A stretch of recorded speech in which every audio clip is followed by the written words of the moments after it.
itu biasanya dia nggak ada soal teori, dia semuanya, case. Makanya nanti ketika, Vkon untuk kelas reguler saya akan lebih ke case-nya biar kalian bisa ngerjain soal ujian.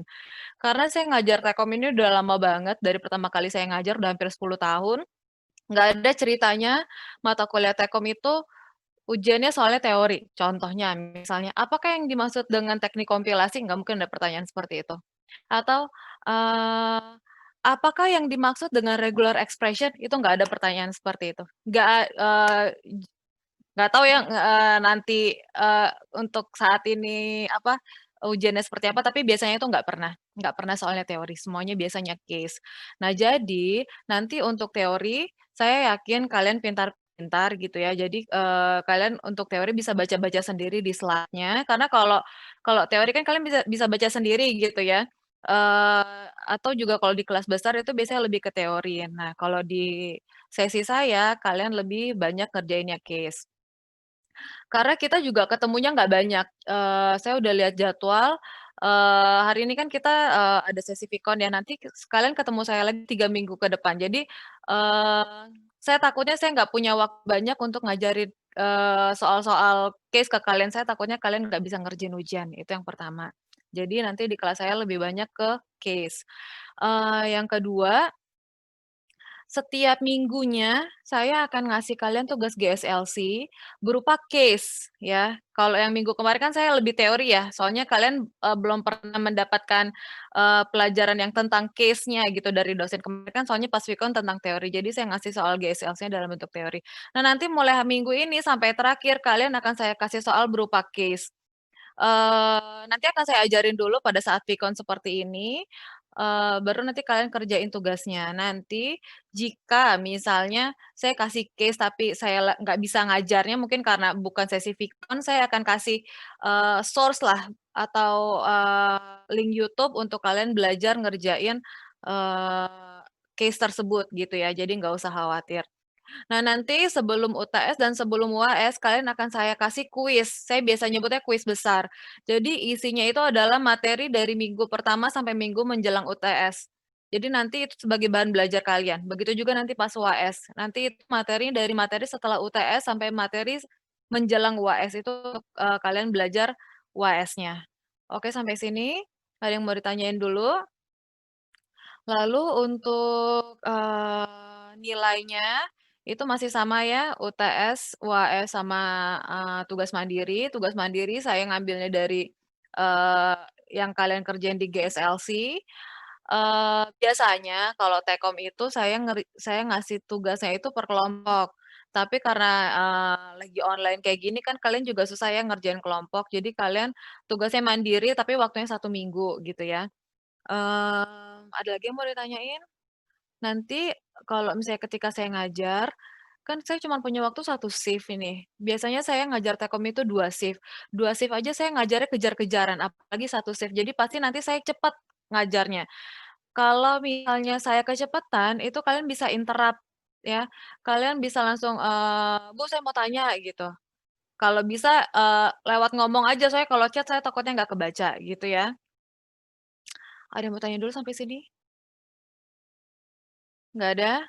Berikutnya, pertanyaan terakhir dari saya, sebelum kita masuk ke perkuliahan, siapa yang mau jadi komti? Ada yang mau jadi komti? Saya, Bu. Siap, chat di itu ya, di chat ya, tulis NIM sama nama ya. Komti saya tambahin 10 di UTS. Ya kan? Makanya jadi komti. Ada yang mau tanya dulu? Nggak ada ya? Kalau nggak ada, saya langsung masuk ke perkuliahan sebentar.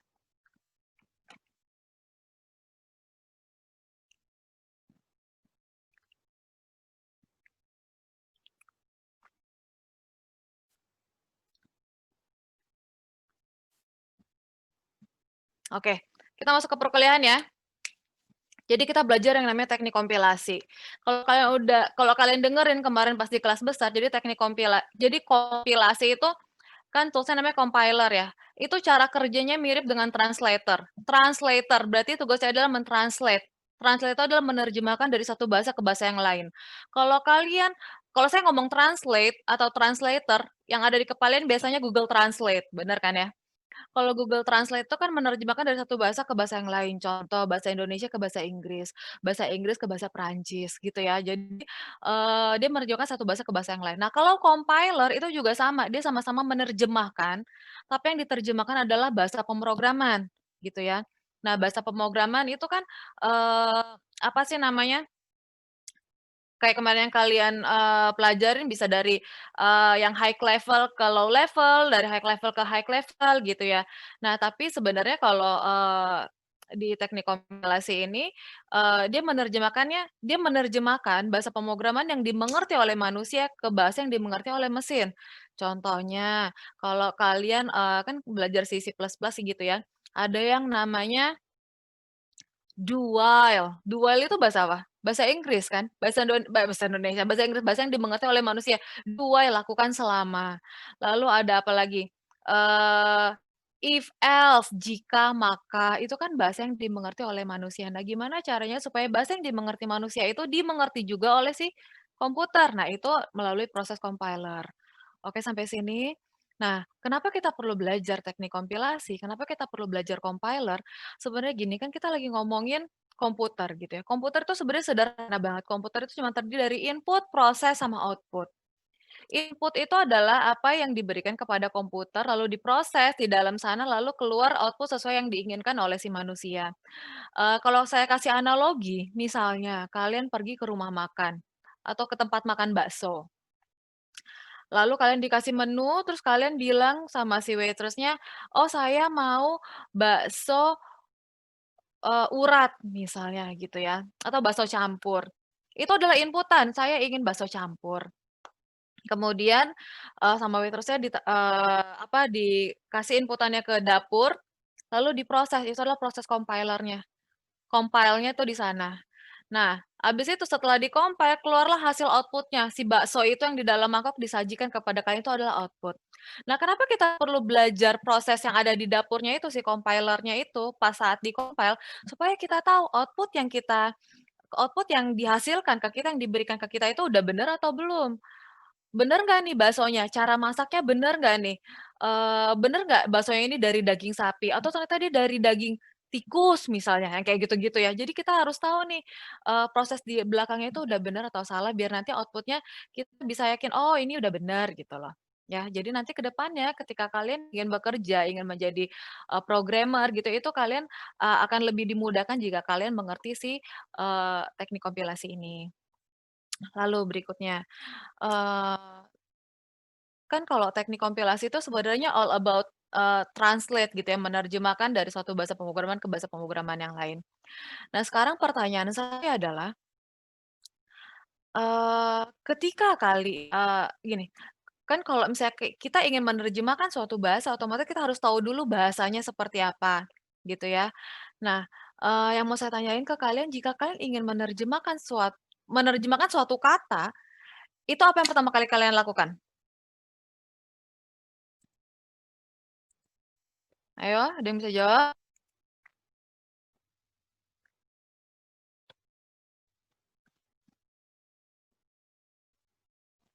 Ketika kalian ingin menerjemahkan suatu kata, kira-kira apa yang pertama kali kalian lakukan?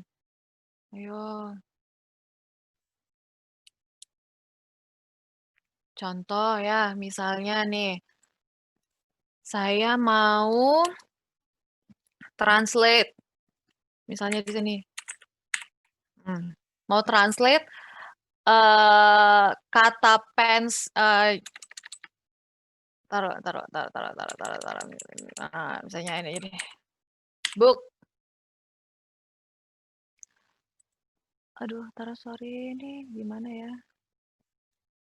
Oh ya, oke taruh. Nah, betul.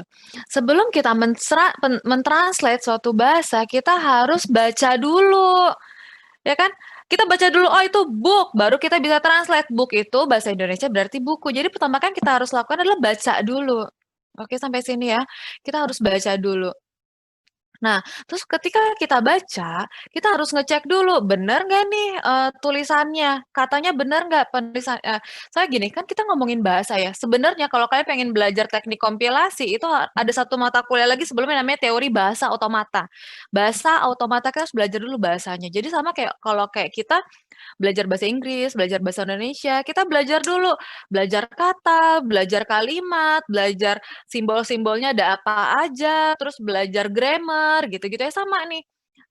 Kayak kita belajar bahasa pemrograman, ketika mau compile itu harus benar dulu bahasanya. Nah, sebelum kita masuk sini lagi, saya mau tanya lagi deh, kira-kira menurut kalian lebih pintar mana? Lebih pintar mana, manusia atau komputer?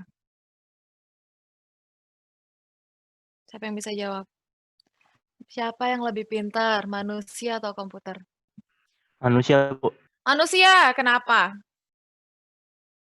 Soalnya manusia yang bikin komputer. Karena manusia yang bikin komputer. Sekarang saya mau tanya, di sini partisipan ada 68. Dari 68 orang di sini siapa yang bisa bikin komputer? Ada? Ada? Ada yang bisa bikin komputer di sini? Ada nggak? Bukan rakit ya.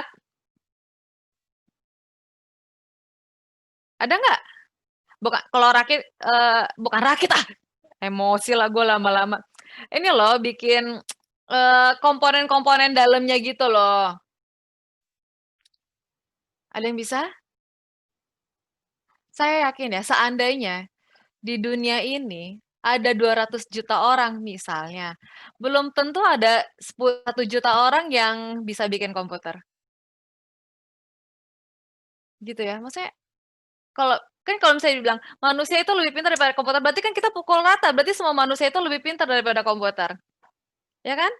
Belum tentu setengah orang di dunia ini bisa bikin komputer gitu loh. Saya sebelum belajar teknik kompilasi, saya nggak percaya dengan kalimat seperti itu. Mana ada ceritanya manusia lebih pintar daripada komputer gitu ya. Contoh paling gampang, saya main game catur, lawan komputer, level paling easy saya kalah. Itu kan berarti komputer lebih pintar daripada saya gitu loh. Atau lagi misalnya kalian main game terus lawan komputer, saya yakin pasti kalian lebih sering kalahnya daripada menangnya ya kan? Jujur ya kan? Atau lagi nih misalnya, hitung-hitungan. Hitung-hitungan ya. 1 tambah 2 tambah 3 gampang 6. 10 tambah 7 tambah 6 berapa? 23 masih gampang. Tapi gimana kalau pertanyaannya itu 1.759 ditambah, 5.936 dikali 2.000 berapa?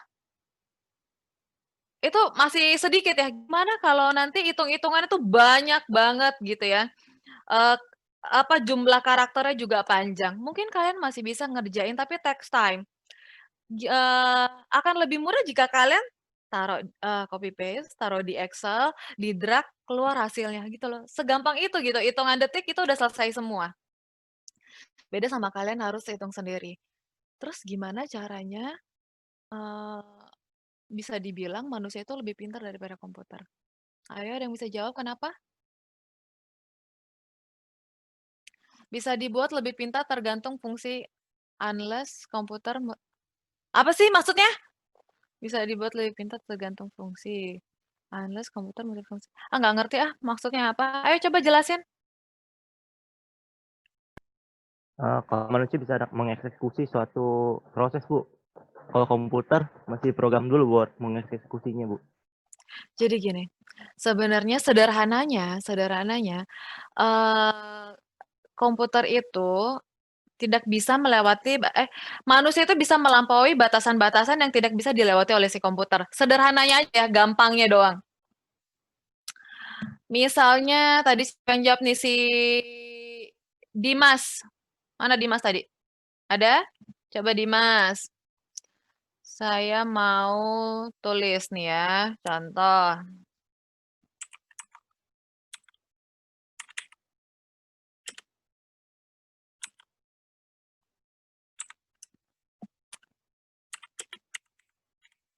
Dimas, apa bacanya? Mana sih Dimas?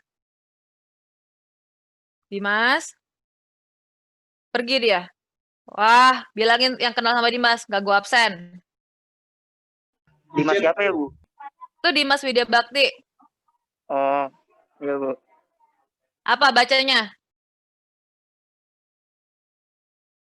Dimas main yuk, dia balas di chat ya. Dimas main yuk. Kita berarti sepakat semuanya ya. Dimas itu pernah alay ya. Dia makanya bisa baca kayak gini. Dimas main yuk.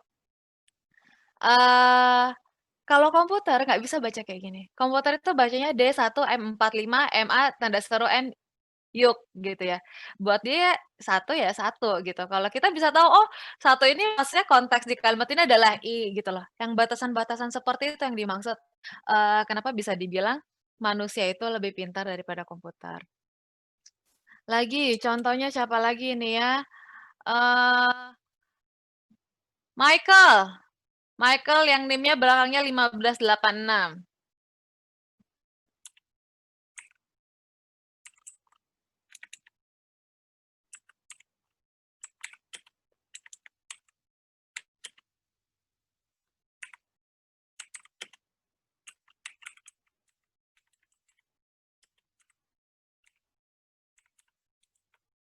Michael apa bacanya? Apa sih? Baca dulu. Udah jawab belum aja dia. Apa Michael? Michael udah sarapan belum ya? Dia bisa tahu loh, padahal di tulisannya Michael-nya salah, udahnya salah, sarapannya salah, belumnya salah, tapi kita bisa tahu, oh ini maksud konteks kalimatnya dalam Michael udah sarapan belum. Sepintar itu manusia, walaupun dia tulisannya diacak-acak, dikurang-kurangin, tapi dia tetap bisa paham gitu. Itulah yang disebut kenapa manusia lebih pintar daripada komputer. Nah, karena itu, kalau kalian kemarin ngerjain tugas GSLC saya, kan saya tanya ya, ada tahapan-tahapan yang ada di teknik kompilasi. Sebenarnya teknik kompilasi itu kan dibagi jadi 2 tahapan besar. Ada apa aja? Masih ingat? Masih ingat nggak? Ada sintesis sama, ada analisis sama? Iya, analisis sama sintesis ya. Udah dijawab lagi, saya yang jawab duanya. Ceplosan, euy. Jadi yang tahapan pertama itu kan si analisis. Jadi kita harus analisis dulu nih. Inputannya udah bener atau belum? Atau katanya udah bener belum? Coba kalian masukin ini, si Michael udah sarapan belum ini masukin ke Google Translate. Dia bisa translate nggak kira-kira? Nggak akan bisa, ya. Jadi harus kita cek dulu nih inputannya itu udah bener atau belum. Nah, makanya kita, belajar yang namanya regex, regular expression itu ada yang menyebutnya regex, ada yang menyebutnya RE. Jadi regex adalah deretan karakter spesial yang mendefinisikan sebuah pola dalam pencarian teks. Jadi kalau misalnya kita mau, cari teks, kita mau apa namanya, mau men-translate, apa sih namanya, si teks tersebut, kita, bisa menggunakan si regex ini. Jadi gampangnya gimana ya saya ngomongnya ya, anggap aja dia seperti kalimat gitu ya, nanti dia bisa juga menjadi sebuah inputan. Nah, sekarang kita belajar si regexnya dulu. Bentar. Ini gimana cara ngapusnya? Clear all drawing. Oke. Sekarang kita belajar regex dulu ya. Regex, regular expression. Ini kalian perhatikan baik-baik karena ini awal dari, modal kalian untuk ngerjain case-nya. Kalian harus kenalan dulu sama si regex. Regex ini dia punya 3 komponen. Yang pertama adalah variabel. Tulisan saya kebaca di sini yang saya ketik? Kelihatan ya? Oke. Variabel itu bisa apa aja? Bisa A, bisa B, bisa C, bisa 0, bisa 1, bisa apa aja. Oke, sampai sini ya, masih gampang ya. Berikutnya simbol. Bentar.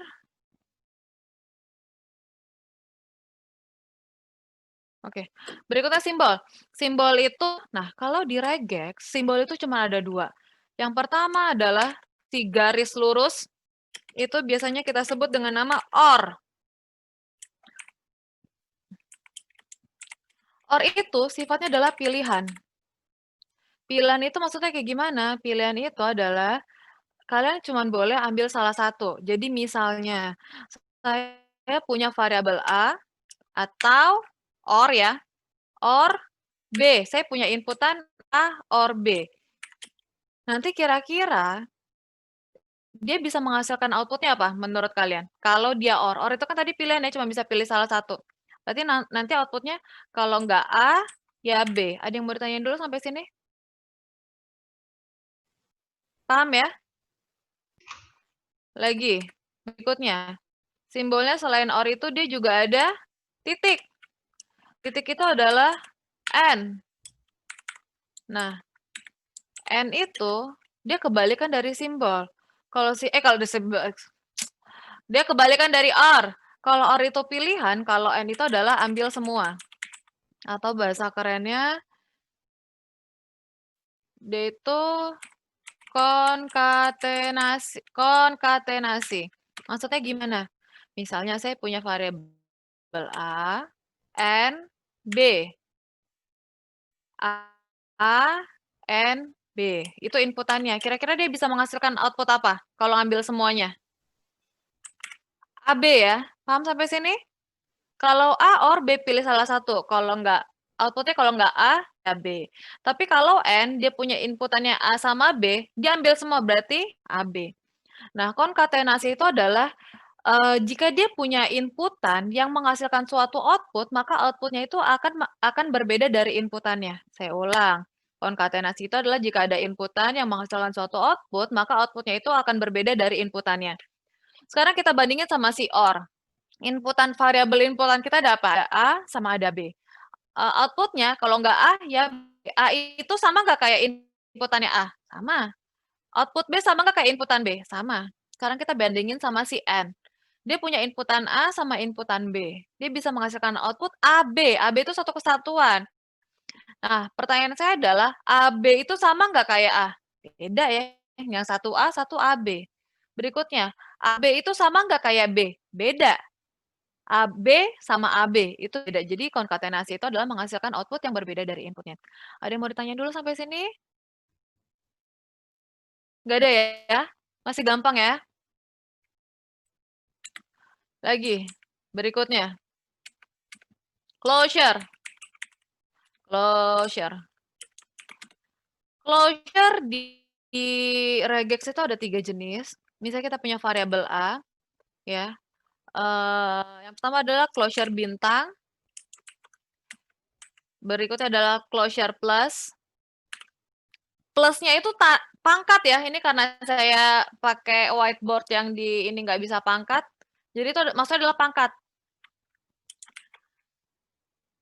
Berikutnya adalah closure tanda tanya. Tanda tanya juga pangkat. Nih, sekarang kalian telan aja dulu ya. Jika ada suatu inputan, dia closure-nya bintang, maka inputan tersebut akan menghasilkan outputnya berupa empty. Empty. Empty itu simbolnya itu yang 3 kebalik ya. Di sini saya nggak bisa kasih input. Paham ya maksudnya ya? Ya nggak? Tahu ya, empty yang 3 kebalik ya. Nanti saya, ya oke. Nah, dia bisa ngasilin empty. Berikutnya, jika dia closure-nya bintang, dia bisa menghasilkan diri dia sendiri. Jadi kalau inputannya A, berarti dia bisa menghasilkan A juga.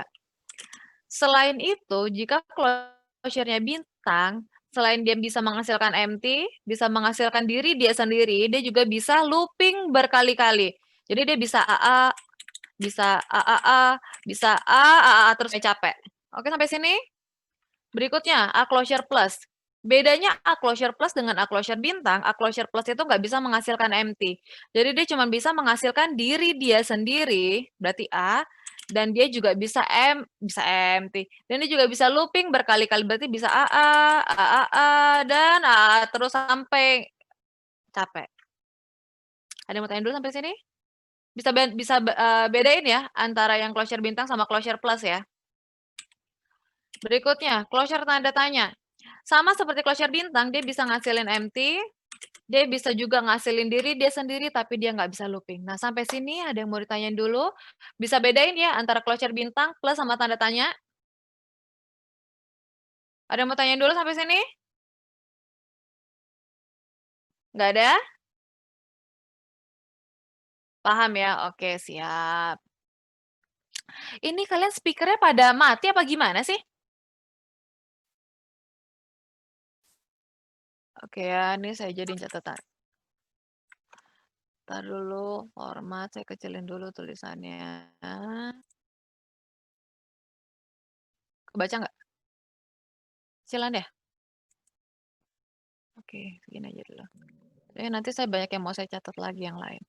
Oke. Berikutnya, saya mau jelasin tentang finite automata.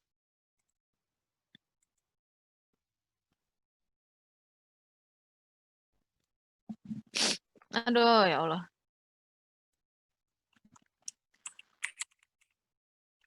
Finite automata. Gedein dulu deh.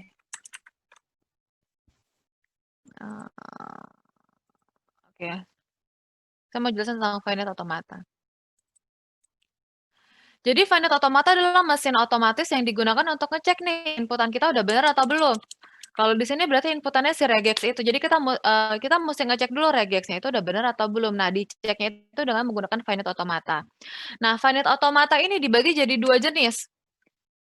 Yang pertama adalah deterministic finite automata. Finite automata saya tulis aja FA ya. Paham ya maksudnya ya? Berikutnya adalah non-deterministic finite automata. Ya. Nah, deterministic finite automata ini nanti ke depannya kita akan sebut sebagai DFA biar singkat. Untuk non-deterministic finite automata kita sebut dengan NFA. Nah, sekarang saya mau jelasin dulu bedanya si deterministic finite automata dengan non-deterministic finite automata. Aduh ini pakai gambar sih ini. Bentar ya, saya gambar dulu ya. Ini saya kecilin dulu formatnya. Oh, kecilan. Format. Oke.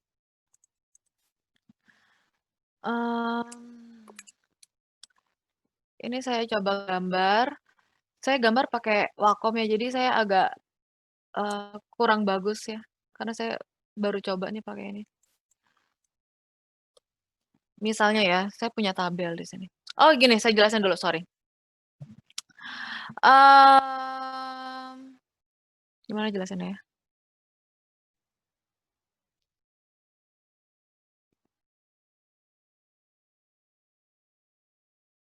Emosi lah ini. Bentar ya.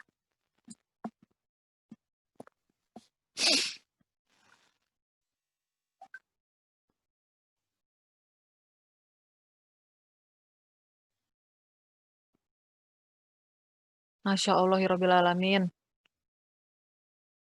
Bentar.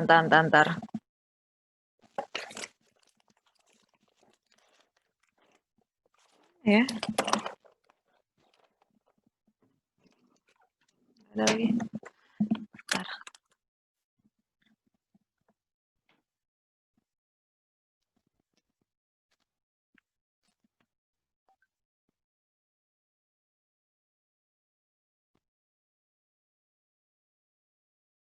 Nah.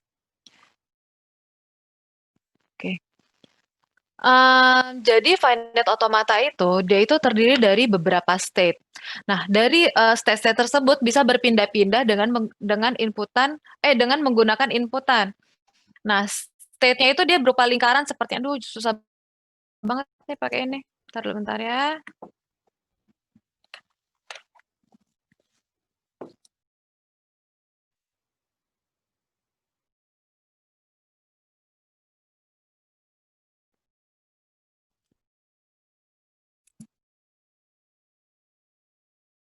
Makin jauh ya. Gini kali ya. Nah. Aduh, undo dulu. Dah.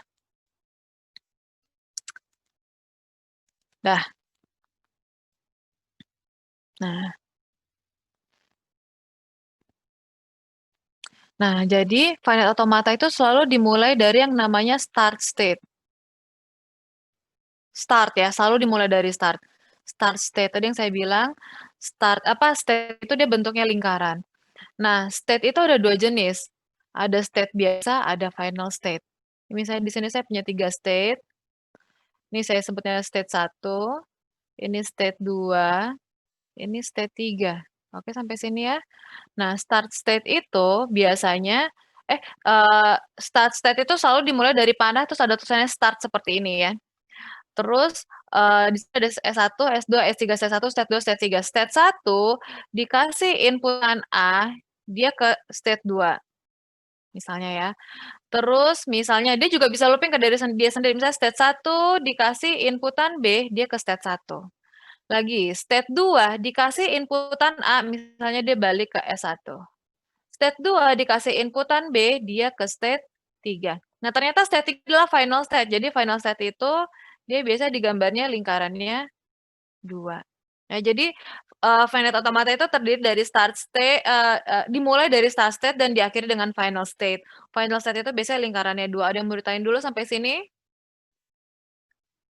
Masih gampang ya? Nah, sekarang kita mau bedain antara DFA dengan NFA. Misalnya nih, kalau saya punya dulu, saya garisin dulu deh nih.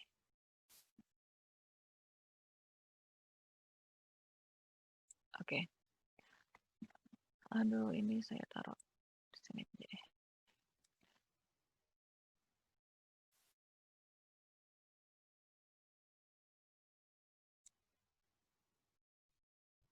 Bu, yang tadi 3 terbalik yang ini atau yang ini? Oh ya, sorry. Ini saya lagi gambarin lagi ya.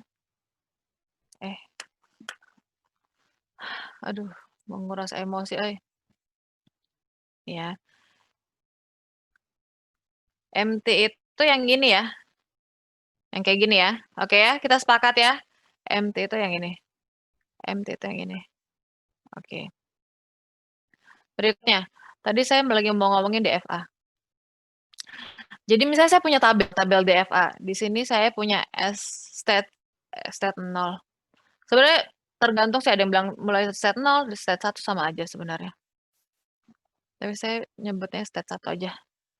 Ada yang state 1, ada state 2, ada S3.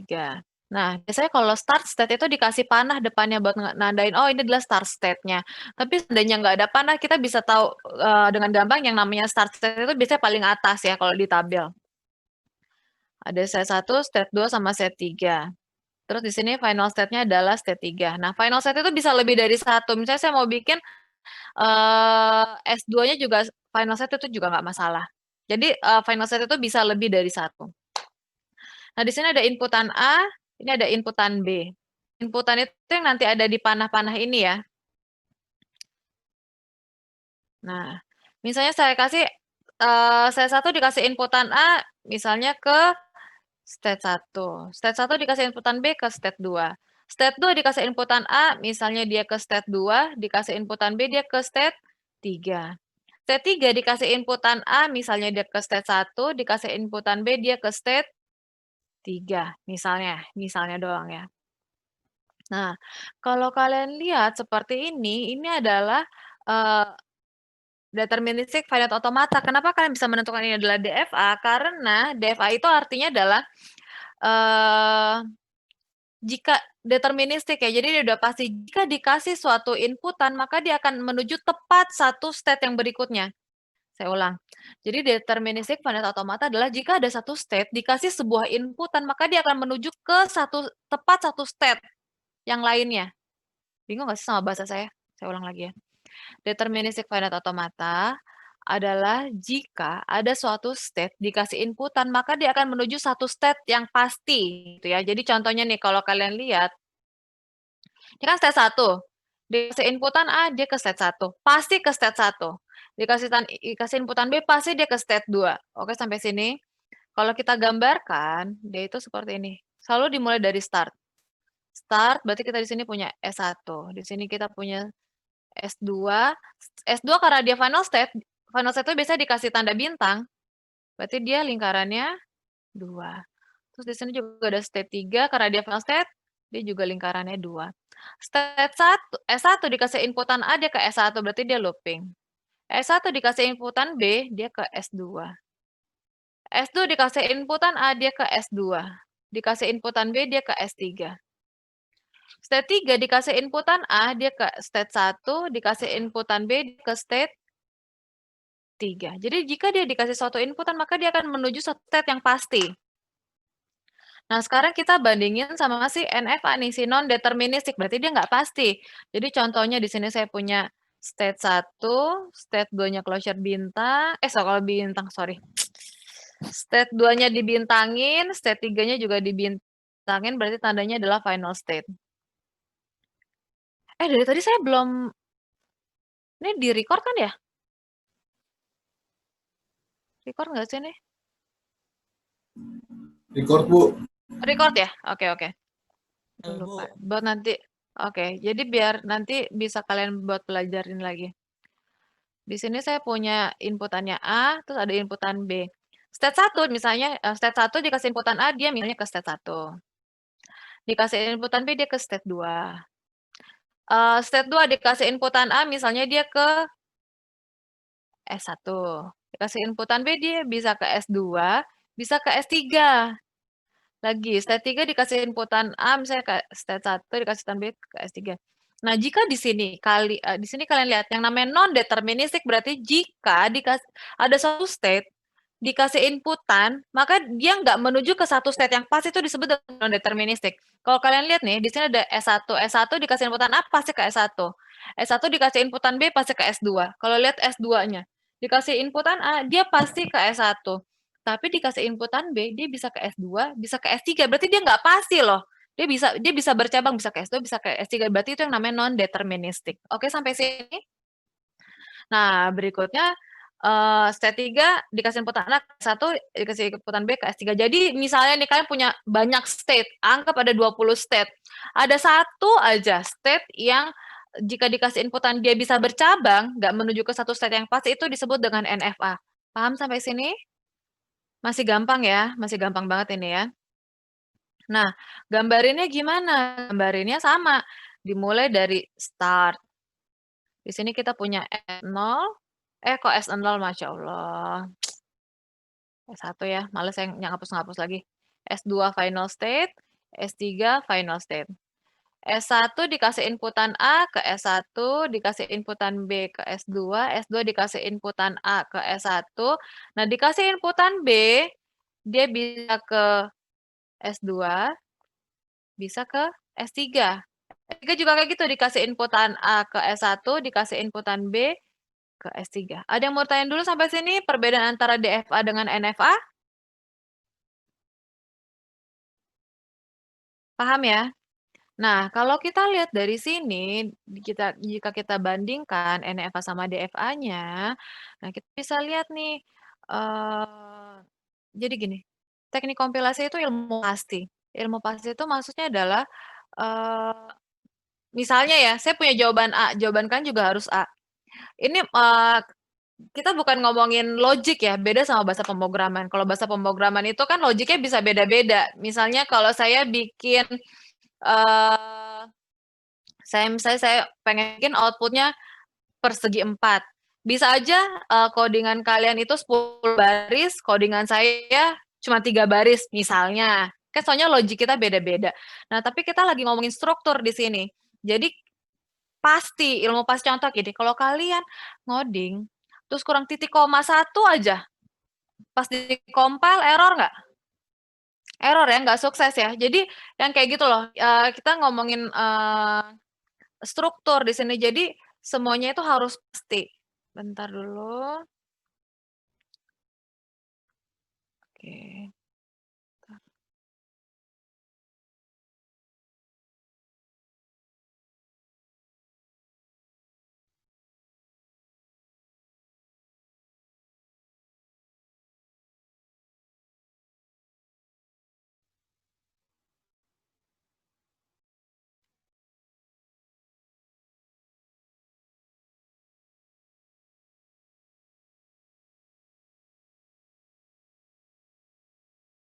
Udah biarin. Nah, Makanya nanti tujuan kita adalah ingin membuat DFA. Sekarang kita ganti lagi jadi ini. DFA. Nah, jadi kita nanti mau mengubah jadi DFA dalam bentuk DFA. Ada 3 cara untuk konversi ke dalam bentuk DFA. Konversi ke dalam bentuk DFA. Ada 3 cara. Nah, cara yang pertama itu adalah kalau kita punya RE-nya bisa langsung dikonversi ke DFA. RE langsung dikonversi ke DFA. Waktu saya masih tinggal sejam lagi ya. Ayo kita cepat-cepat. Berikutnya, kalau kita punya RE, dia diubah dulu ke dalam bentuk NFA, baru nanti dikonversi, Masya Allah, dikonversi ke DFA.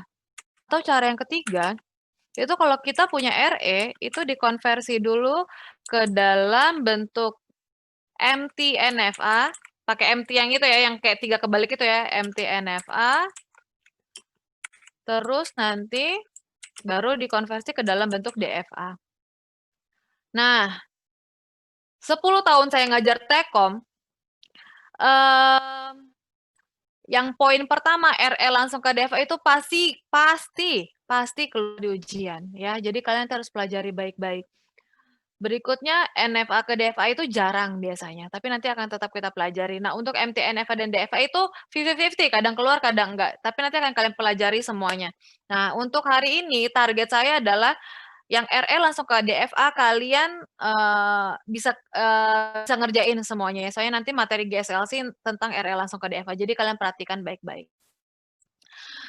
Saya punya cara sendiri untuk mengkonversi RE langsung ke DFA. Ada 13 langkah. Saya minta kalian lakuin semuanya. Dan kalian perhatiin baik-baik karena ini nggak ada di slide Binus Maya. Oke ya. Langkah pertama. Misalnya saya punya RE ya. Entar dulu. Misalnya saya punya RE. Saya punya RE nih ya. Misalnya saya punya RE-nya. RE-nya A atau B closure bintang A. Ini RE-nya ya. Karena ini contoh saya ambil yang simpel. A atau B closure bintang. Sekarang saya pindahin dulu sini. Nah. Ini oke. A atau B closure bintang. Langkah pertama.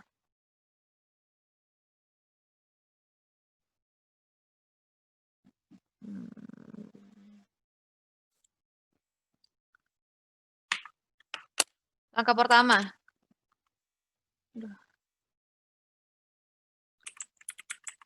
Tambahkan augmented variable di akhir RE.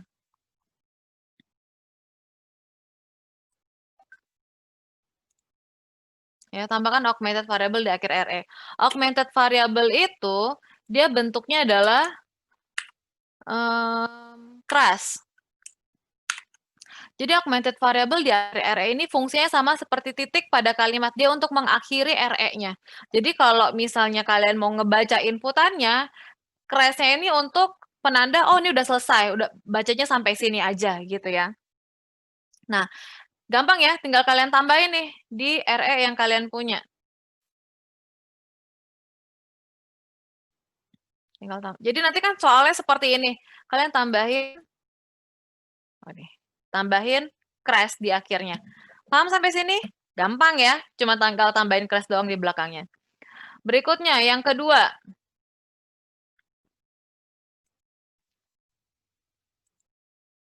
Yang kedua.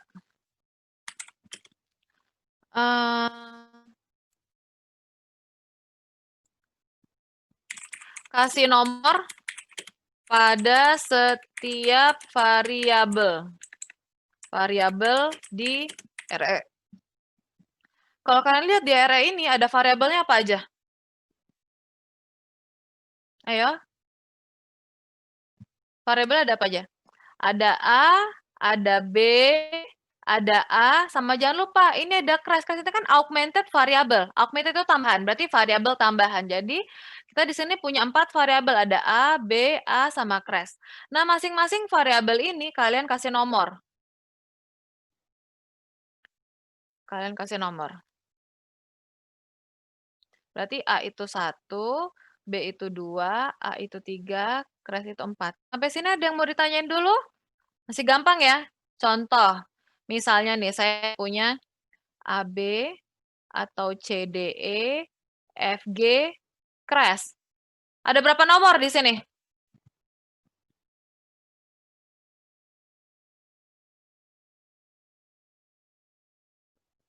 5. 1, 2, 3, 4, 5. Ya, ada yang bilang selain 5? Ayo.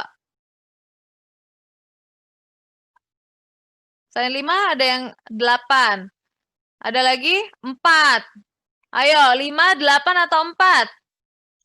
AB, CDE, FG, sama crash. Ada berapa?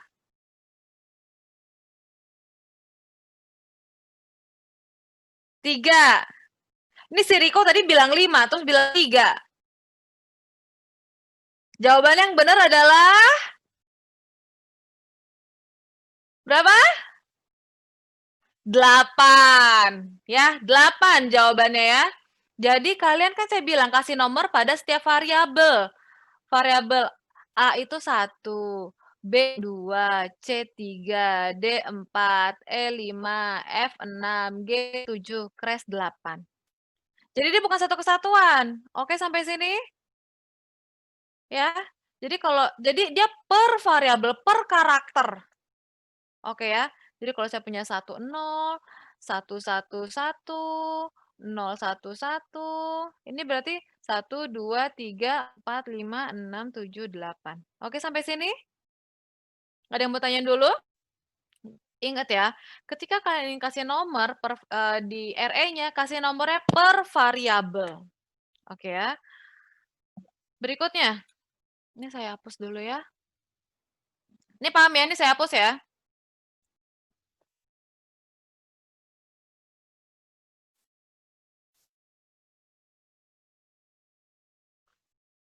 RE kepanjangan apa? Panjangannya adalah regular expression. Dah. Lagi, berikutnya. Nomor 3. Langkah nomor 3. Langkah nomor 3 itu adalah kasih titik atau kasih konkatenasi, kasih titik pada RE. Kenapa saya bilang saya minta kalian untuk kasih titik di RE? Karena kalian tidak akan pernah menemukan RE yang ada titiknya. Kalian tidak akan pernah menemukan RE yang ada simbol titiknya. Kalau kalian lihat di sini. Lihat, variabelnya ada apa di sini? Tadi kita udah sepakat ya, ada A, ada B, ada A, ada crash. Berikutnya, simbolnya ada apa di sini? Di RE sini, di RE ini, simbolnya ada apa aja? Cuma ada OR ya. Kalian nggak akan ada lihat titik di sini. Terus closure-nya. Ada closure apa di sini? Ayo. Ada closure apa di sini? Closure bintang ya. Nah, jadi di sini ada variabelnya A, B, A crash, terus simbolnya ada OR, closure-nya ada bintang. Nah, seperti yang saya bilang tadi, di RE manapun, di soal apapun, kalian tidak akan pernah menemukan RE yang ada simbol titiknya, ada simbol N itu nggak akan pernah ada. Makanya untuk memudahkan kalian nanti pada saat mau mengkonversi ke dalam bentuk DFA, kalian harus tambahin sendiri titiknya. Gimana cara nambahinnya? Tambahin titik di antara satu variabel dengan variabel berikutnya yang nggak ada OR-nya. Saya ulang. Tambahkan titik di antara satu variabel dengan variabel berikutnya yang nggak ada OR-nya. Sekarang kita baca dari kiri ke kanan ya. Variabel paling kiri apa? Variabel paling kiri apa? A, ya, A ya. Kalau kalian lihat di sini ada kurung buka sama kurung tutup itu dia nggak punya meaning apa-apa. Dia itu cuma maksudnya adalah si variabel tersebut berada dalam satu kesatuan. Jadi A atau B itu dalam satu kesatuan, makanya dia dikasih kurung buka, kurung tutup. Nah, kalau kita lihat variabelnya paling kiri adalah si A. Variabel terus di sebelah A itu ada apa? Setelah A ada variabel apa? B, ya. Ini kan ada A, sebelahnya ada B. Di antara A sama B itu ada OR-nya nggak? Ada kan? Karena ada, berarti kalian nggak perlu tambahin titik. Kan tadi seperti yang sudah saya bilang, tambahkan titik di antara satu variabel dengan variabel berikutnya yang nggak ada OR-nya. Berarti di sini nggak usah tambahin titik. Berikutnya, sekarang kita variabel B. Berikutnya adalah variabel A. Antara variabel B dengan variabel A, ini ada OR-nya nggak? Nggak ada kan? Karena nggak ada, berarti kita tambahin titik. Tambahinnya di mana? Tambahinnya setelah kurung buka, setelah kurung tutup atau setelah kurung tutup? Setelah kurung tutup. Kenapa? Soalnya kurung tutupnya kan tadi saya bilang sebenarnya dia nggak punya meaning apa-apa. Dia cuma ngasih tahu kalau A sama B itu berada dalam satu kesatuan. Berarti si kurung tutupnya ini nempel sama si B-nya. Oke. Berikutnya, closure bintang. Ini kan closure bintang punya siapa? Punyanya si A atau B, makanya dia ada di dalam, ada di luar kurungnya ini. Jadi dia dikurungin biar tahu nih kalau si closure bintangnya ini punya mereka. Makanya si closure bintang ini pasti nempel sama si A atau B, berarti titiknya itu setelah si bintang. Berikutnya, kita punya variabel A, berikutnya ada variabel crash. Di antara A sama crash, ada OR-nya nggak? Nggak ada kan? Karena nggak ada, kita tambahin titik di sini. Ada yang mau ditanyain dulu sampai sini? Masih gampang ya? Tinggal tambahin titik doang di antara satu variabel dengan variabel berikutnya yang nggak ada OR-nya. Berikutnya, nah ini yang susah. Ini yang susah, ini yang susah ya. Langkah keempat, tentukan follow, pass, pass, tentukan follow pass ya, tentukan follow pass. Sekarang kita kenalan dulu sama follow post. Follow post namanya juga follow ya. Follow itu berarti mengikuti. Pertanyaan saya adalah ketika ada yang mengikuti, yang ngikutin itu ada di depan atau di belakang? Di depan atau di belakang? Belakang. Belakang, betul, di belakang ya. Nah, jadi nih misal saya punya A, B, C. Follow postnya A itu apa? Berarti yang ada di belakangnya A ya. Kita gini, sekarang kita samain persepsi. Komputer itu cuma bisa baca dari kiri ke kanan. Berarti kan dimulai dari A. Berarti belakangnya itu B, C, dan seterusnya. Oke, sampai sini? Oke ya. Nah, sekarang saya mau tanya, follow postnya A itu siapa yang di belakangnya A?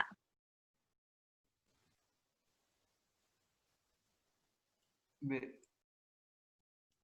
B atau BC? BC, Bu. BC atau B? BS? B atau BC? Jawabannya adalah B. Jadi yang namanya follow post itu yang tepat di belakangnya. Satu tepat di belakangnya. Berarti follow postnya A itu B. C itu follow postnya si B. Oke, sampai sini? Jadi yang namanya follow post itu yang satu tepat di belakangnya. Follow postnya A berarti si B. Follow postnya B berarti si C. Follow postnya si C berarti nggak ada. Oke, sampai sini? Masih gampang ya. Hapus. Nah, perhatiin. Nah, gimana cara menentukan follow postnya? Cara nentuin follow postnya adalah lihat, lihat lagi RE-nya. RE-nya kita punya berapa nomor? 4 ya, 1 sampai 4. Karena kalian punya 4 nomor, berarti kalian nanti punya 4 follow post. Follow post 1 sampai follow post 4. Nah, perhatiin baik-baik, saya orangnya perfeksionis. Jadi kalau saya bilang follow post, kalian harus tulisnya follow post. Saya ngajar Tekom bertahun-tahun masih banyak yang salah nulis follow post. Jadi kalau nanti ada yang nulisnya follow post, pakai antara follow sama postnya pakai spasi, salah, kandas ya. Mau bener kayak jawabannya tetap aja saya salahin kalau pakai pasi. Lagi, ada juga yang nulisnya follow post, bener nih, tapi pakai T. Kandas ya, salah, nggak boleh pakai T. Oke, sampai sini. Lagi. Apalagi kalau ada yang nulisnya gini, mungkin dia orang Sunda, jadi follow post gitu ya. Ini tambah kandas lagi ya, salah ya. Jumlah follow post sesuai dengan jumlah variabel, Bu. Benar. Jadi kalau misalnya nomor di sini kalian variabel ada jumlahnya ada 4, berarti follow post kalian juga ada 4. Ya, jadi nggak boleh nulisnya itu harus benar follow post. Atau lagi, misalnya anaknya mageran ya, nulisnya FP, follow post. Ini juga kandas, nggak boleh disingkat-singkat ya. Lagi, misalnya ada yang nulisnya pakai petik. 2, follow post 3. Ini tambah kandas lagi ya, kandas. Salah. Apalagi kalau kalian bikinnya langsung coret banyak, 2, 3, 4 itu tambah salah lagi. Jadi kalian harus tulis satu-satu. Follow post 2 gitu ya.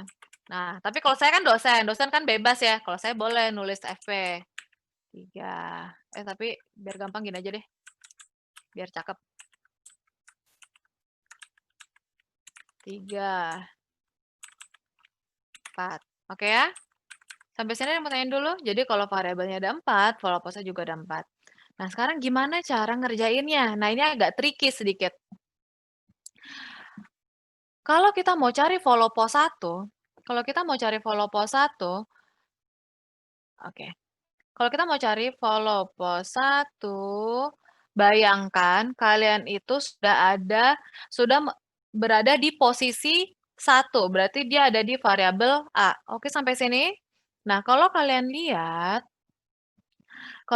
RE-nya, kalian cari tahu nih, di belakang 1 ini kira-kira dia bisa menghasilkan gini, ini kan inputan.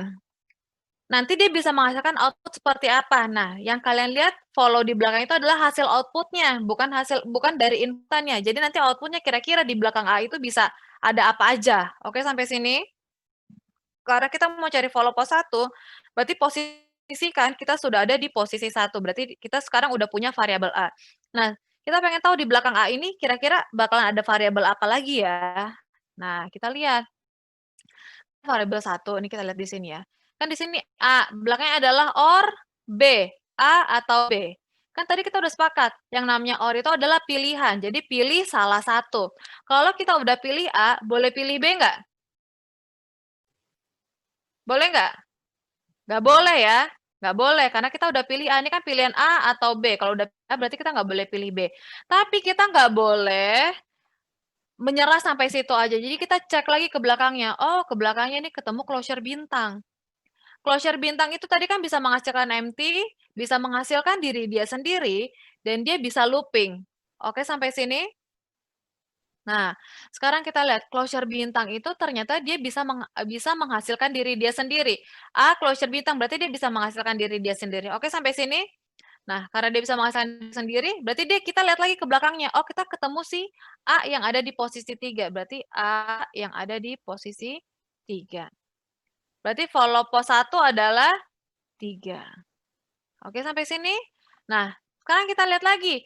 A, itu kan tadi closure bintang. Closure bintang itu kan selain menghasilkan diri dia sendiri, dia juga bisa apa? Bisa looping kan? Berarti kalau looping, karena closure bintangnya punya yang semua yang ada di dalam kurung, berarti closure bintang dia bisa maju ke depan sebelum kurung. Nah, kalau dia sudah ke depan, berarti kan dia dikasih pilihan lagi nih. Boleh milih A, boleh milih B. Oke, sampai sini? Berarti tadi kita kan ada di posisi 1. A ada di posisi 1. Ada di posisi 1, ketemu closure bintang, boleh looping ke depan. Sampai depan, boleh milih lagi. Boleh milih A, boleh milih B. Berarti nanti bisa AA, bisa AB. Kalau A balik ke depannya lagi ngambil A, berarti kan ini A-nya ada di posisi 1. Berarti 1. Tadi kan ini A posisi 1 ya. Kalau dia ketemu closure bintang, bisa looping, terus ngambilnya B, berarti dia ada di posisi 2. Berarti 1 ada di belakang 1, 2 ada di belakang 1. Berarti 1 sama 2 itu juga follow post-nya 1. Paham sampai sini? Ada yang mau ditanyain? Ayo, sebelum kita makin jauh nih, ada yang mau tanyain dulu? Bisa? Bisa ya? Kalau nggak ada yang jawab berarti saya anggapnya bisa. Nah, sekarang pertanyaan saya adalah, ini kan A ada di A itu ada di posisi 1. Dia ketemu closure bintang. Kalau dia nggak mau looping kan berarti dia ke A yang di nomor 3. Bisa nggak dia langsung ke nomor 4? Dari A langsung ke crash bisa nggak?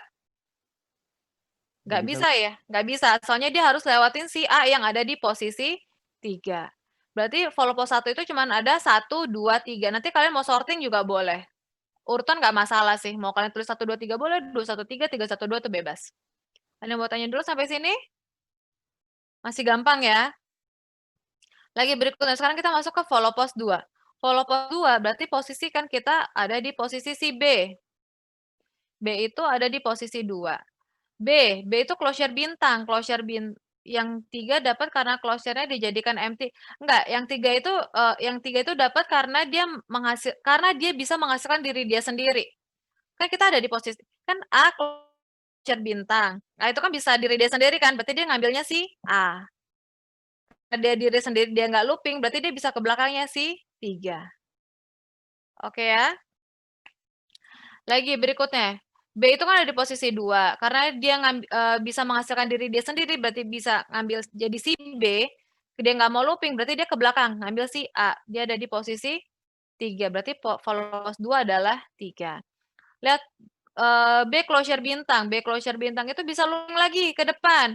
Dia itu bisa BA, bisa BB. BA berarti 1, 2, BB itu adalah 1, sorry, BA adalah, kok 1, 2? 2, 1, BB berarti 2, 2. Berarti follow post 2 itu adalah 1 sama 2. Oke, sampai sini? Berarti closure nggak nambah ya, Bu, A-nya, karena menghasilkan diri sendiri. Kalau dia nambah berarti jadi AA. Kalau AA berarti looping dong. Ya, paham kan maksud saya ya? A-nya nggak nambah. Kalau nambah berarti kan jadi AA. Itu looping, AA. Kalau dia menghasilkan diri sendiri berarti A-nya cuma sendirian, A gitu. Oke ya? Sekarang follow post 3. Follow post 3 ini ada closure-nya nggak? Nggak ada kan? Berarti dia nggak bisa looping ke diri dia sendiri. Dia juga nggak bisa looping ke depan. Dia nggak bisa gerak ke depan. Kan karena kita bacanya ke belakang ya. Nah, di belakang 3 ini ada siapa? Ada 4.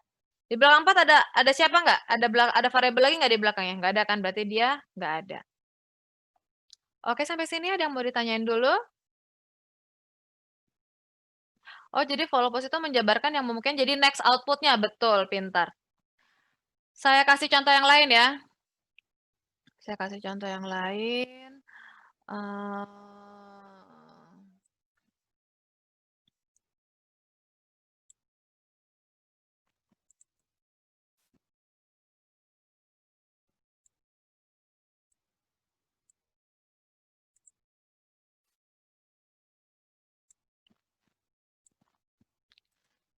misalnya saya punya di sini, coba ya. Saya punya misalnya A atau B, closure bintang B. Jumlah follow post berarti sama dengan jumlah variabel DRE. Iya, kan saya udah bilang berkali-kali tadi, kalau misal variabel ada 4, nomornya ada 4, berarti kita punya 4 follow post. Crash, ya. Sini saya punya 1, 2, 3, 4, 5. Berarti nanti kita punya follow post 1 sampai 5. Nah, kalian nggak boleh nih nulis kayak begini. Nggak boleh nulis FP, nggak boleh nulis kayak begini-begini, harus tulis follow post 1, follow post 2, follow post 3. Kalau saya boleh, saya dosen, kan dosen selalu benar. Lagi ya, kalian lihat nih, follow post 1, berarti kita ada di posisi A itu di follow post 1. Nah, di belakang A itu kita punya A atau B closure bintang. Karena dia berada dalam kurung, berarti dia satu kesatuan, ya. Dia satu kesatuan, berarti nanti karena kalian ketemu si dalam kurung ini, ada OR ini, berarti kalian disuruh milih. Boleh milih 2, boleh milih 3, ya kan. Berarti nanti jadinya AA bisa AB. Oke, sampai sini? Berarti nanti dia bisa 1, 2, bisa 1, 3. Oke, sampai sini? Paham ya? Berarti follow post-nya 1 itu bisa 2, bisa 3. kan A itu kan nggak ada closure apa-apa kan, berarti dia nggak bisa looping apa-apa ya. Berarti dia nggak bisa di belakang itu nggak bisa 1, kan di belakangnya. Paham nggak maksud saya? Jadi 1 itu bukan follow post-nya 1, soalnya dia nggak ada apa-apa di sini. Oke ya. Nah, berikutnya, kan kita punya, kan sekarang lagi, A1 kan, ada di posisi 1 kan, ini kan ada A atau B closure bintang. Kita lihat di sini, A atau B closure bintang. Nah, ini kan closure bintang. Closure bintang itu kan bisa ngasilin empty, bener nggak? Bener ya, kalian lihat yang di awal regex tadi ya? Atau closure bintang itu bisa ngasilin empty. Nah, berarti kan karena dia empty, kita lihat lagi nih. Mana sih ini soalnya? Di belakangnya empty ini kan ada B. Ada B. B itu ada di posisi 4. Berarti kan kita nulisnya 1, empty, 4. Pertanyaan saya adalah, empty itu boleh nggak ditulis nggak? Boleh. Berarti kan kalian kok sorry. Ya. Sorry, ini A, empty, B maksudnya. A, empty, B. Empty itu boleh nggak ditulis? Boleh. Berarti nanti kalian bisa tulis A, B. A itu adalah 1, B adalah 4. Berarti 4 adalah follow post-nya 1. Ada yang mau tanya dulu sampai sini?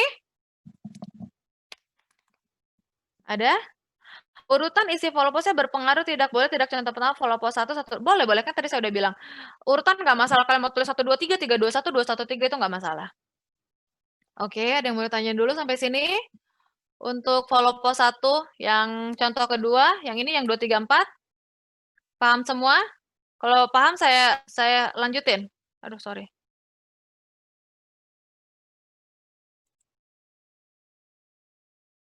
Paham ya? Ada yang mau tanya dulu sampai sini untuk follow post 1? Oke, saya anggap udah paham semua. Nah, sekarang kita mau ngerjain follow post 2 nih, yang ada di posisi 2 itu kan A. Nah, itu ada di posisi 2. 2, kalau udah milih A kan nggak bisa milih B. Oke, sampai sini. Karena dia nggak bisa milih B, kita lihat lagi ke belakang ada closure bintang. Closure bintang itu dia bisa looping ke depan. Kalau looping ke depan, berarti habis milih A, dia bisa milih A lagi atau bisa milih B. Berarti nanti dia bisa AA, bisa AB. Berarti 22 sama 23. Kalian lihat lagi, closure bintang, kalau nggak mau looping boleh nggak? Boleh. Kenapa? Soalnya kan dia bisa menghasilkan diri dia sendiri. Jadi setelah dia menghasilkan A, berikutnya dia ke belakangnya, menghasilkan B. Berarti 2, 4. Berarti follow post 2 itu adalah 2, 3, 4. Ada yang mau tanya dulu sampai sini? Paham ya? Lagi berikutnya, begitu juga dengan follow post 3. 3 itu kan B itu ada di posisi 3. 3 itu ketemu closure bintang, berarti dia bisa maju ke depan, bisa looping lagi, boleh milih A, boleh milih B. Berarti nanti bisa BA, bisa BB, bisa 32, bisa 33. Nah, kalau udah milih B, closure bintang, tapi nggak mau looping, dia bisa menghasilkan diri dia sendiri, berarti bisa ngasilin si B, berarti ke belakangnya dia bisa menghasilkan B lagi yang ada di posisi 4, berarti 3, 4. Berarti follow post 3 adalah 2, 3, 4. Sampai sini ada yang mau tanyain dulu? Nggak ada? Berikutnya, follow post 4. Berikutnya ada 5. Follow post 5. Berikutnya, nggak ada variabel. Ya. Ada yang mau ditanyain dulu sampai sini? Ada nggak? Ini baru nomor 4 loh, kalau kalian lihat. Kita punya 13. Jadi jangan sampai kalian mandek di 4, kalian nggak bisa ngerjain yang ke belakangnya lagi. Ada yang mau tanyain dulu nggak? Kalau kurang paham saya ulang. Lanjut, Bu. Paham ya? Apa? Lanjut ya? Oke, lanjut. Ini saya hapus ya. Kita balik ke soal aja soalnya.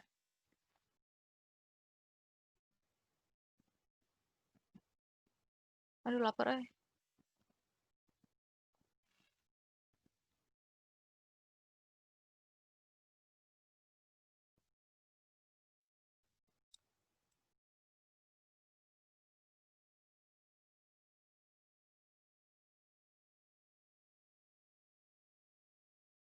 Oke, berikutnya.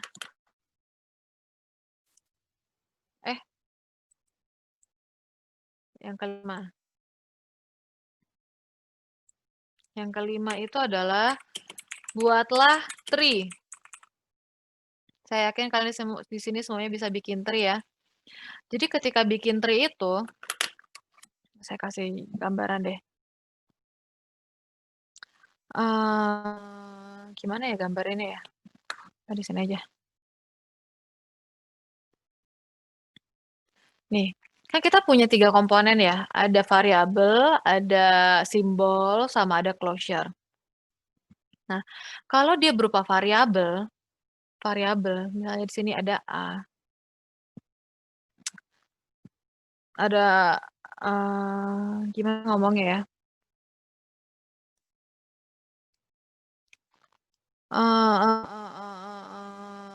Oke, gini aja deh. Variabel A, yang namanya variabel itu selalu ada di posisi leaf. Leaf itu berarti dia yang paling bawah, dia nggak punya tangan lagi. Oke, sampai sini ya. Lagi, berikutnya ada simbol. Simbol itu ada OR sama ada AND. Nah, komputer itu cuma bisa baca tuh sepatah-sepatah gini. Misalnya nih, misalnya nih ya, saya punya 2 tambah 3 tambah 4 tambah 5. Komputer bisa baca 2 tambah 3 dulu, oh dapat hasilnya 5. 5 tambah 4 hasilnya 9. Terus 9 tambah 5 hasilnya 14. Jadi dia nggak bisa langsung baca sama, jadi dia bacanya satu-satu. Nah, ini kan simbolnya nih ibaratnya ya kalau di regex ya, ini kan di operasi matematika. Nah, kan dia cuma bisa plus 2 tambah 3, terus 5 tambah 4 gitu ya. Jadi yang namanya simbol itu dia cuma punya 2 tangan. Oke, sampai sini. Jadi kalau misalnya nanti saya punya A atau B atau C, itu gambarnya bukannya A, B, C. Ini salah. Tapi bacanya dari kiri. A atau B dulu, baru B atau C. Jadi A atau B atau C. Paham dulu sampai sini? Ya, jadi yang namanya simbol itu tangannya pasti cuma 2. Jadi mau sepanjang apapun nanti RE kalian, nanti, apa sih namanya, kalau simbol tuh tangannya 2. Nah, gimana kalau misalnya saya punya A, B, atau C? Kan tadi saya bilang ya tambahin titik dulu kan, di antara variabel dengan variabel lainnya yang nggak ada OR-nya. Berarti nanti gambarnya A, titik, B, atau C, gitu ya. Ini saya hapus lagi.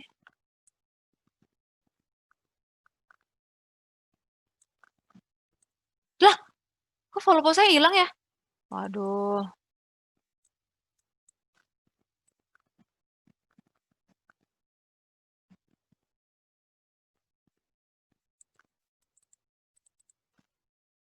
Ulang ya ini tadi ya. Aduh, sorry. Sebelum lupa. Ada yang nyatat nggak tadi nih?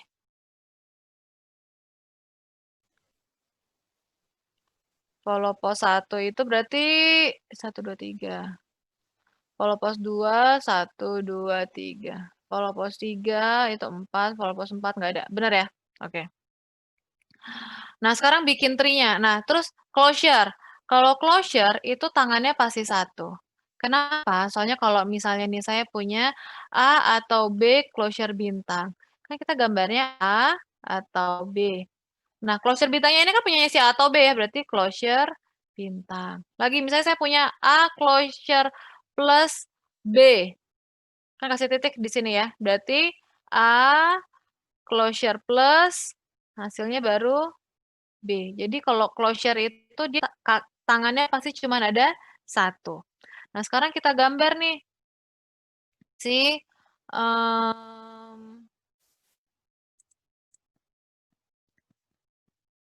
nah, sekarang kita gambar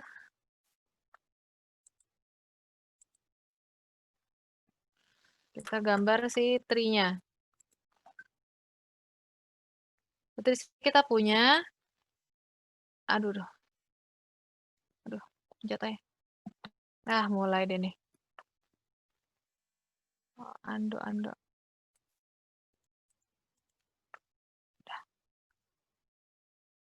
Loh.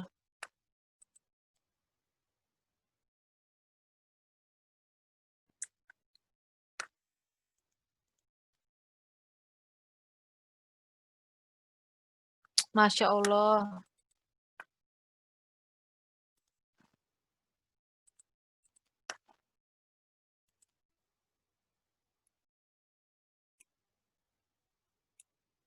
Bentar ya, sorry ya. Kok gini sih?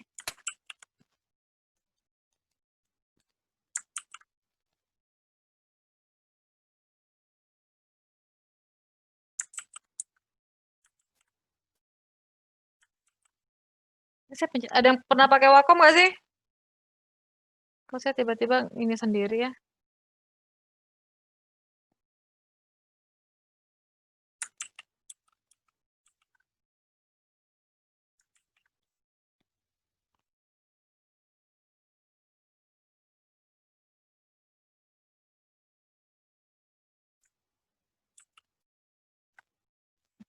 Bentar.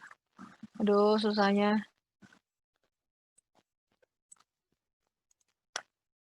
Saya mau ngapain ya? Oh, bikin tree-nya.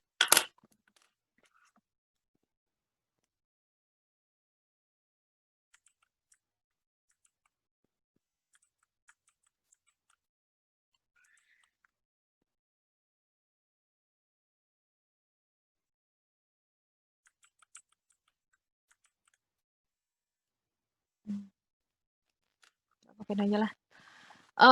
Gambar tree-nya berarti kita mulai dari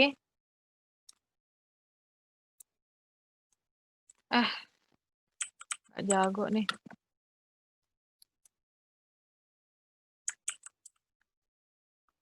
Ini kenapa sih nih? Bentar ya, masih sabar kan nungguin kan?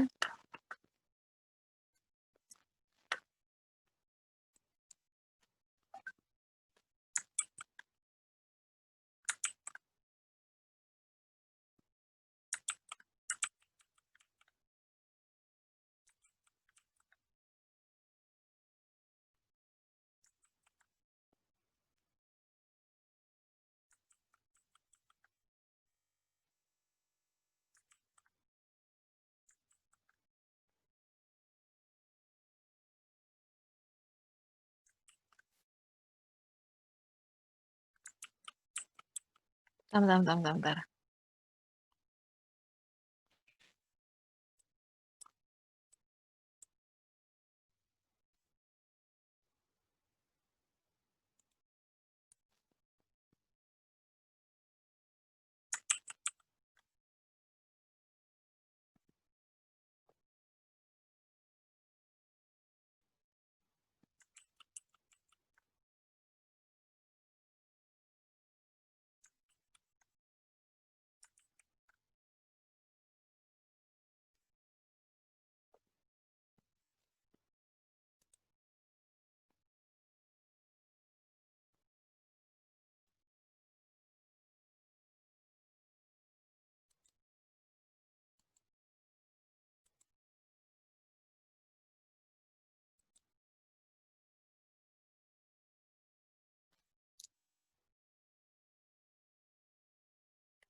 Oke ya, masih ini kan ya, masih di depan layar ya. Sekarang kita pengen bikin tree-nya. Kita mulai dari baca yang paling kiri, berarti A atau B closure bintang. A atau B closure bintang. Sampai sini ada yang mau tanya dulu A atau B closure bintang? Paham ya? Berikutnya ada titik A. Titik A. Berikutnya ada titik crash.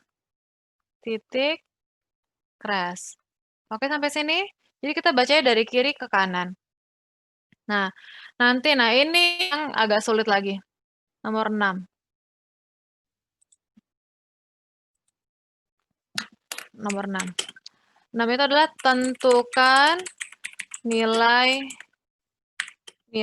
first post, last post, dan nullable. Nullable.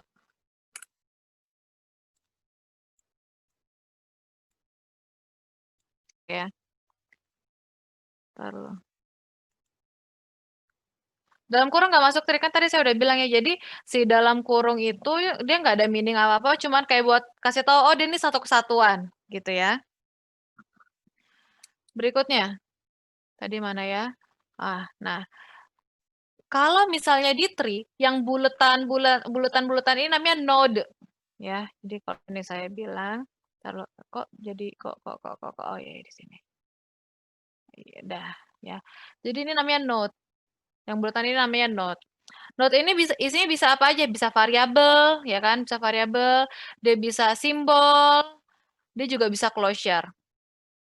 Nah, node ini dia itu setiap node ini dia pasti punya first post, punya last post, sama punya nullable. Nah, first post itu kita ingatnya gini aja. Sekarang kita samain persepsi ya. Ini saya yang sebelah kiri, kalau kiri kanan susah. Yang sebelah sini namanya depan, yang sebelah sini namanya belakang ya. First itu kan pertama, karena dia pertama pasti dia ada di depan. First post. Last itu kan last itu kan terakhir, berarti dia ada di belakang, namanya last post. Jadi setiap node ini pasti dia punya first post di depan sama dia punya last post di belakang. Nah, setiap node ini dia juga punya nullable. Nullable itu adalah nullable, memungkinkan untuk null atau tidak. Kalau memungkinkan untuk null berarti dia true. Kalau dia nggak memungkinkan untuk null berarti dia false. Jadi nanti dia nilainya kalau nggak true atau dia false.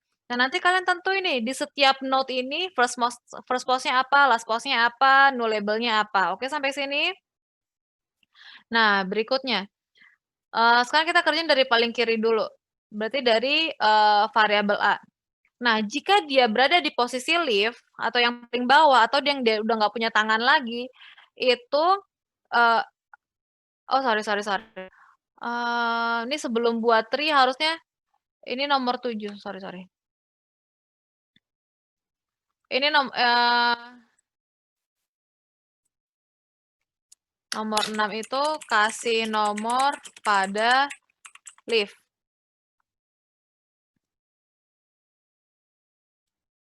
Kasih nomor pada leaf. Nah, berarti yang tentukan nilai first post last post ini nomor 7 ya. Jadi kasih nomor dulu pada leaf-nya, berarti dari paling kiri. Kasih nomor mulai dari 1, A itu 1, B itu 2, A itu 3, crash itu 4.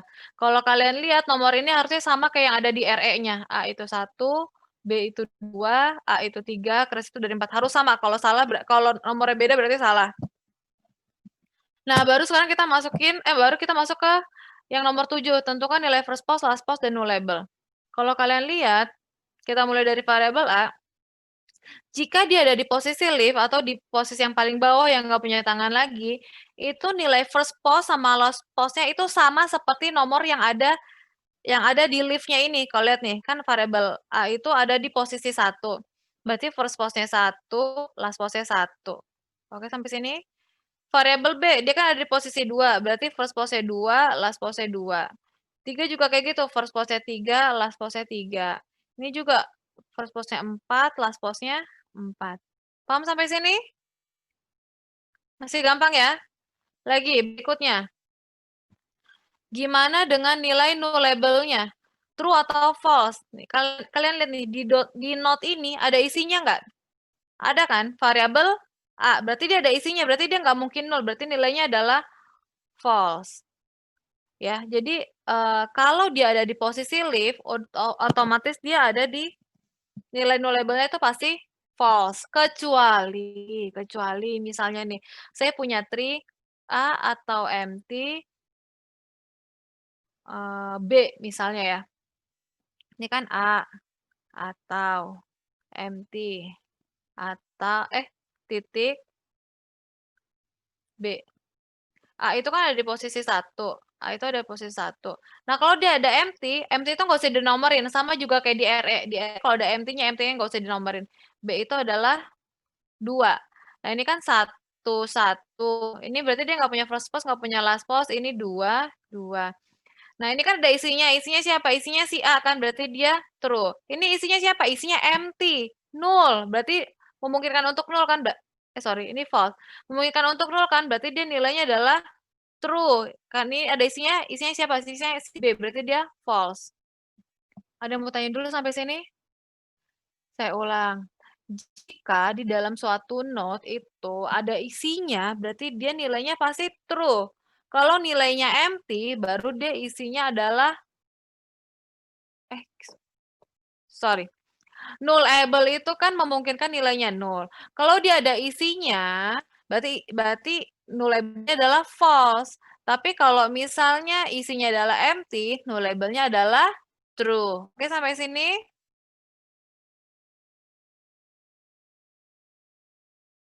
Oke ya. Oh iya, yang ini kan 3. 3 tuh. Aduh, dikepencet-pencet lagi,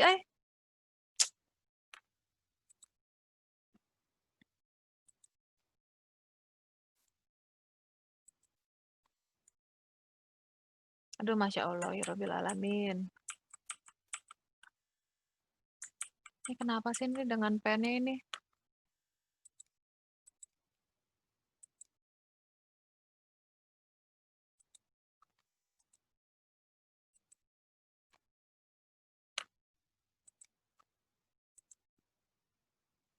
Ya, kalau ada isinya nullable-nya false. Kalau nggak ada isinya atau nilainya empty, dia nilai nullable-nya true. Oke ya.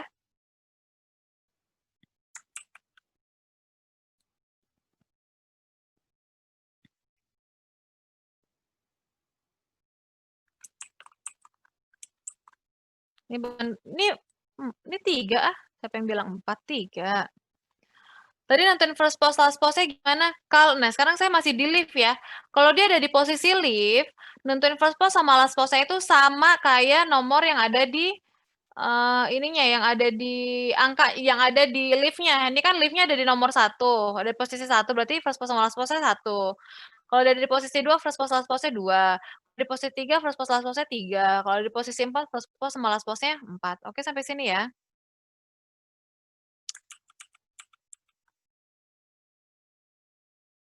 Aduh. Bu, tadi udah saya jawab ya. Nah, berikutnya, untuk si OR. Nah, kalau ini saya nggak yakin sih waktunya cukup. Ini kan ada OR ya. Kalau OR, yang jadi first post di OR ini adalah gabungan dari first post yang ada di node depan. Nah, ini kan OR ya. OR itu dia punya tangannya 2. Nah, sekarang kita samain persepsi lagi. Yang di sini namanya adalah node depan, yang ini adalah node belakang. Oke ya. Nah, kalau misalnya first post di OR itu adalah gabungan dari first post di node depan dan first post di node belakang. Berarti nilainya adalah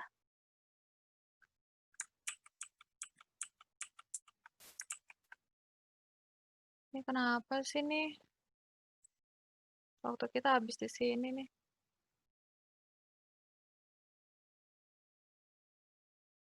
Nah, udah. Berarti ini adalah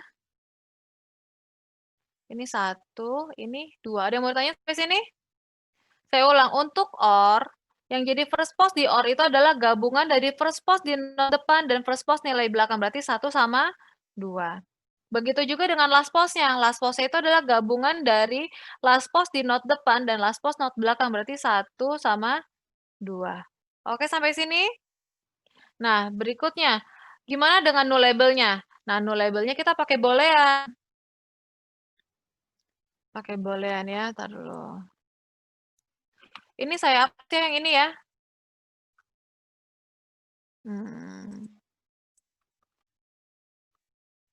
Biasanya saya kalau ngajar itu 2 papan tulis itu pasti full, makanya ini susah nih kalau cuman sedikit gini space-nya.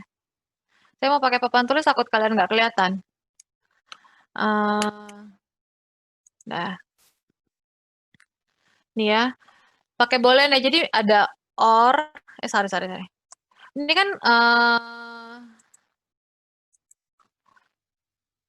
nah, kan kita kan kalau misalnya simbol itu cuma ada 2 tangan ya. Cuma ada, jadi kalau misalnya kita lihat di sini, misalnya ini not depan, ini not belakang, ini juga kan juga sama ya, ini not depan, not belakang. Ya kan kemungkinannya cuman true, lihat nullable ya, lihat nullable-nya kan kemungkinan cuman true, false, false, true, false, false gitu kan ya. Jadi cuma ada 4 kemungkinan. True, false, false, true, sama false, false. Nah, kalau dia OR, ini sekarang kita pakai OR sama AND. Nah, kalau dia OR, true ketemu true, true. True ketemu false, true. False ketemu true, true. False ketemu false baru false. Kalau AND, true ketemu true, true. True ketemu false, false. False ketemu true, false. False ketemu false, false. Pokoknya ingat aja kalau dia OR, jika salah satunya ada yang true, pasti nilainya true. Kebalikannya dengan si N. Si N itu, kalau null labelnya itu ada yang false, pasti dia false. Jadi ntar ini diingat-ingat aja. Nah, untuk OR ini kan kita not depan sama not belakangnya false ketemu false ya. Berarti null label di OR itu adalah false. Paham sampai sini? Oke ya. Lanjut berikutnya. Ini ada closure bintang. Kalau closure bintang itu kan tangannya cuma 1. Nah, dia first pause sama last pause-nya itu pasti ngikutin yang ada di bawahnya. Karena di bawahnya ini first pause-nya itu adalah 1,2, 1 sama 2. Berarti di sini first pause-nya juga 1 sama 2. Last pause-nya juga kayak gitu. Di bawahnya itu kan 1 sama 2. Di sini juga last pause-nya 1 sama 2. Nah, ini yang agak tricky sedikit. Lihat, closure bintang. Closure bintang, ini kan, masih ingat nggak, closure bintang itu bisa menghasilkan apa aja? Closure bintang itu bisa menghasilkan empty, bisa menghasilkan diri dia sendiri, dan dia bisa looping berkali-kali. Ingat, closure bintang itu bisa menghasilkan empty, bisa menghasilkan null, berarti dia nullable. Makanya, kalau kalian ketemu closure bintang, pasti dia true. Jadi mau di bawahnya true, mau di bawahnya false, pasti dia true. Kenapa? Soalnya si closure bintang itu bisa menghasilkan empty, ini udah pasti. Jadi kalau kalian ketemu closure bintang, nullable-nya pasti true. Oke, sampai sini? Nah, gimana kalau closure-nya tanda tanya? Closure tanda tanya kan juga bisa menghasilkan empty ya. Karena dia bisa menghasilkan empty, closure tanda tanya itu juga nullable-nya pasti true. Nah, sekarang gimana kalau closure-nya plus? Kalau kalian lihat closure plus, coba ya, misalnya saya punya A atau B closure plus. Itu kan dia bisa ngasilin A, bisa ngasilin A, B, BA, dan seterusnya gitu ya. Kalau gambarnya kan berarti A atau B closure plus. Kalau di sini false, false, OR-nya false ketemu false itu false. Berarti kan di sini closure plus, kan dia nggak bisa ngasilin empty ya. Berarti di sini juga false. Nah, sekarang kita bandingin sama A atau empty closure plus. Berarti kan nanti dia gambarnya A atau empty closure plus. Kalian lihat di sini, A itu nullable-nya kan ada isinya, berarti dia true. Dia nilainya false. Empty dia kan null, berarti nilai nullable-nya true. False ketemu true, lihat di OR. False ketemu true itu adalah true. Nah, kalau kalian lihat di sini A atau empty closure plus, lihat kan dia bisa ngasilin A, bisa ngasilin empty, kan bisa pilih salah satu ya. Terus dia juga bisa looping berkali-kali AA dan seterusnya. Dia bisa ngasilin empty nih. Berarti dia nilainya true. Kalau kalian lihat, ini kan plus juga tapi false. Ini plus juga tapi true. Cara paling gampang adalah nilai nullable dari plus itu sama seperti di bawahnya. Kalau kalian lihat di OR ini kan false, berarti dia juga false.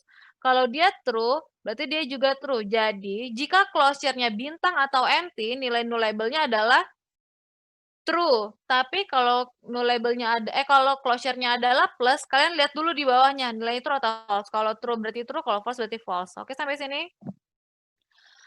Lagi berikutnya, aduh udah jam 11 lagi. Saya nyelesain si nomor 7 ini aja dulu ya. Berikutnya, ini kan ada titik.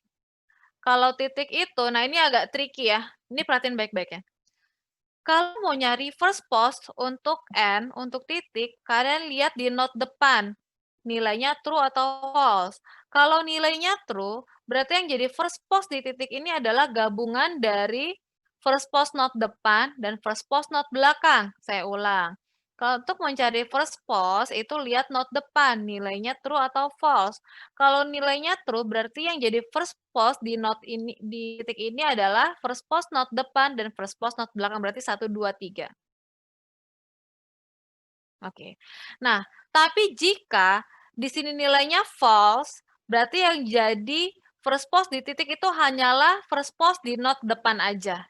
Oke, jadi kalau nilainya true, ambil first post node depan sama first post node belakang. Tapi kalau nilainya false, yang diambil first post node depan aja. Begitu juga dengan last post. Kalau last post itu lihat node belakang, nilainya true atau false. Kalau nilainya true, misalnya di sini true, yang diambil adalah last post di node depan dan last post node belakang, berarti 1, 2, 4. Tapi kalau nilainya adalah false, berarti yang kalian ambil hanyalah last post di node belakang aja, berarti 4. Oke, sampai sini? Nah, untuk nullable-nya gimana? Lihat titik, true ketemu false, titik.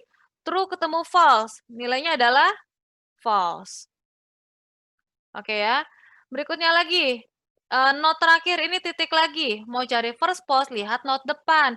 Nilainya true atau false? Oh, ternyata false. Karena false berarti yang kalian ambil hanyalah first post di node depan aja. 1, 2, 3. Lagi berikutnya, mau cari last post lihat node belakang, nilainya true atau false? Nilainya adalah false. Karena false berarti yang kalian ambil adalah last post di node belakang aja, berarti 4. Nullable-nya gimana? False ketemu false, pasti false. Kita nggak bisa selesai ini semua karena waktunya udah habis juga. Saya takutnya kalian ada mata kuliah lagi berikutnya. Nanti untuk tugas GSLC tentang konversi RE ke DFA, nanti akan saya kasih link untuk pelajaran ini ya. Jadi saya punya channel YouTube, kalian search aja di Google Alvina Aulia. Harusnya itu ada cara konversi untuk RE ke DFA ini. Nanti saya kasih linknya juga di GSLC. Sampai sini ada yang mau ditanyain dulu? Itu 4 atau 3? Mana ya? Yang di mana? Brilian? Nanti untuk next-nya, kalau kita ketemu lagi, kalau ada yang mau tanya, saya harapin sih kalian bisa via suara ya, biar kita lebih enak diskusinya. Di note A nomor 3, di note A nomor 3, last post-nya adalah, oh iya, iya, iya, sorry, sorry, sorry. Ini 3 ya? Tadi bukan udah saya ganti 3 ya? Ini 3, aduh. Ini, Masya Allah.